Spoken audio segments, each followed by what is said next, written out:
tapi yang lain sedang berprogres untuk naik juga.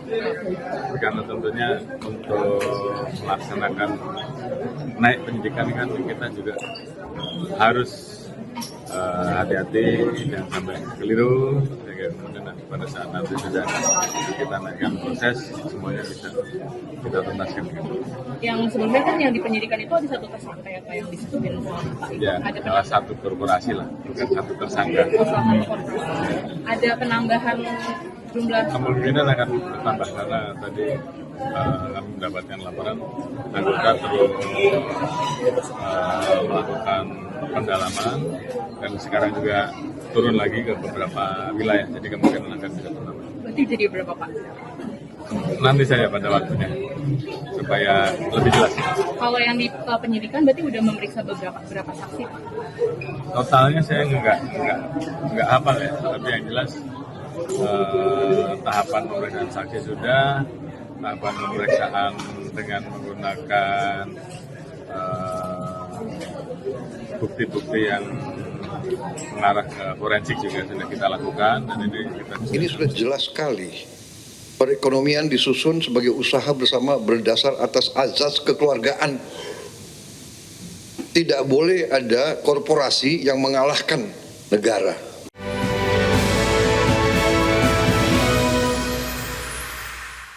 Ya, terima kasih Anda masih bergabung sama kami. Presiden Prabowo Subianto kembali menegaskan bahwa ekonomi Indonesia dibentuk oleh semangat kebersamaan membangun, bukan dikuasai oleh segelintir korporasi. Ya, himbauan tegas Presiden tersebut disampaikan dalam rapat paripurna Kabinet Merah Putih di Istana Negara, menyikapi dampak luas bencana banjir dan longsor di Sumatera yang salah satunya disebabkan oleh aksi korporasi terbukti melakukan pengrusakan hutan. Kepada jajaran menteri, Presiden meminta untuk tidak takut oleh korporasi, karena segala sumber daya alam Indonesia harus dikuasai oleh negara dan dimanfaatkan sebesar-besarnya oleh masyarakat. Ini sudah jelas sekali. Perekonomian disusun sebagai usaha bersama berdasar atas azas kekeluargaan. Tidak boleh ada korporasi yang mengalahkan negara. Kita butuh korporasi, kita butuh dunia usaha swasta. Tapi dia tidak boleh mengatur negara dan mengalahkan negara. Dua, cabang-cabang produksi yang penting bagi negara dan yang menguasai hajat hidup orang banyak dikuasai oleh negara. Bumi dan air dan kekayaan alam yang terkandung di dalamnya dikuasai oleh negara dan dipergunakan untuk sebesar-besar kemakmuran rakyat.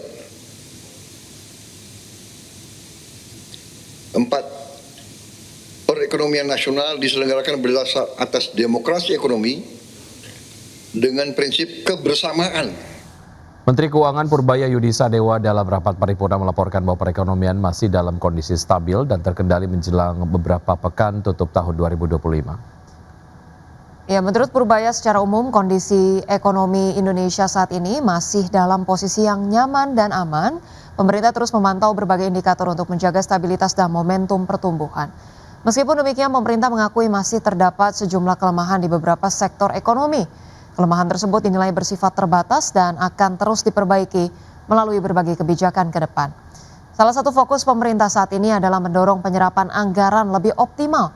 Pemerintah ingin memastikan belanja negara dapat segera masuk ke sistem perekonomian dan memberikan dampak nyata. Kita lihat akan kita perbaiki lagi ke depan. Penyerapan anggaran beberapa proyek mungkin belum lancar, tapi akan didorong ke depan supaya lebih lancar lagi, supaya uangnya semakin muter di sistem perekonomian. Kan tahun ini juga dibarengin dengan BLT kan yang 31 triliun tadi yang sudah diumumkan, dan penyerapannya udah amat bagus sekali, sampai sekarang udah 29 triliun lebih. Jadi tinggal sedikit lagi yang tinggal disalurkan ke masyarakat. Harusnya sih triwulan keempat Desember ini dorongan ke ekonomi akan lebih bagus dibanding tahun lalu. Ya, Bank Dunia mengerek naik proyeksi pertumbuhan ekonomi Indonesia menjadi 5% di tahun 2025. Laju pertumbuhan di kisaran 5% ini ditopang dari kinerja ekspor dan investasi yang kuat di sepanjang 2025. Bank Dunia mengerek naik proyeksi pertumbuhan ekonomi Indonesia menjadi 5% di 2025. Proyeksi tersebut tertuang dalam Indonesia Economic Prospect edisi Desember 2025. Bank Dunia juga memproyeksi pertumbuhan ekonomi di 2026 sebesar 5% dan 2027 mencapai 5,2% secara tahunan.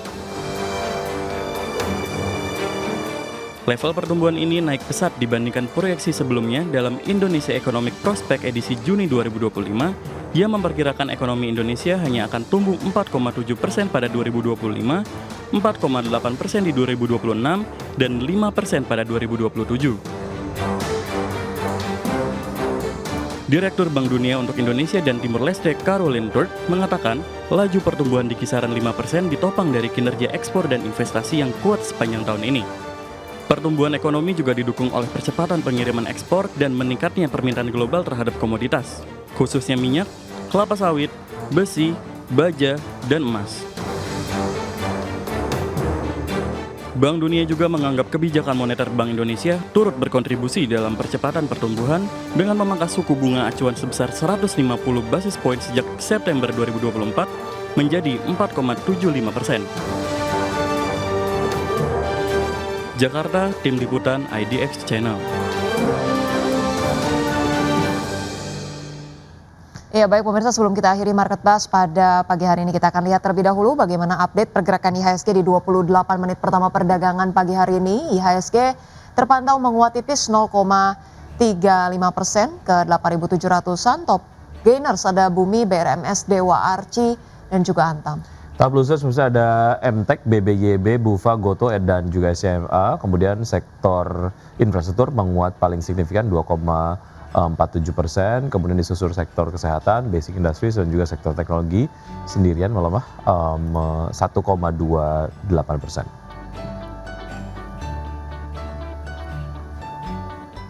Ya baik pemirsa, 60 menit sudah kami menemani Anda dalam Market Buzz dan semoga pembahasan hari ini dapat menjadi referensi dan sumber informasi untuk Anda. Ya, tetap perbarui informasi Anda hanya di IDX Channel, Your Trustworthy and Comprehensive Investment Reference. Jangan lupa untuk menyaksikan program First Session Closing yang akan tayang pukul 12.00 WIB. Karena urusan masa depan harus yang terdepan, aku investor saham, saya Wiki Adrian. Dan saya Rosalyn Hiu, pemirsa pamit undur diri. Terima kasih dan sampai jumpa.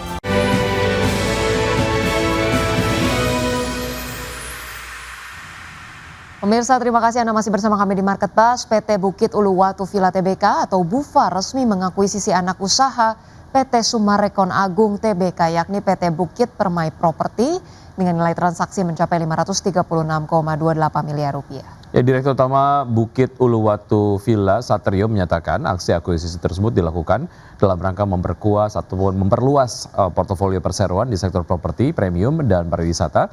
Dan akuisisi ini juga ditujukan untuk memperkuat posisi perseroan di kawasan Uluwatu, Bali.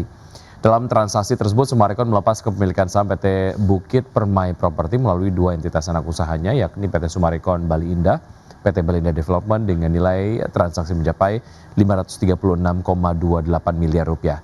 Menurut manajemen aset PT Bukit Permai Property memiliki lokasi yang berdampingan langsung dengan salah satu properti unggulan perseroan.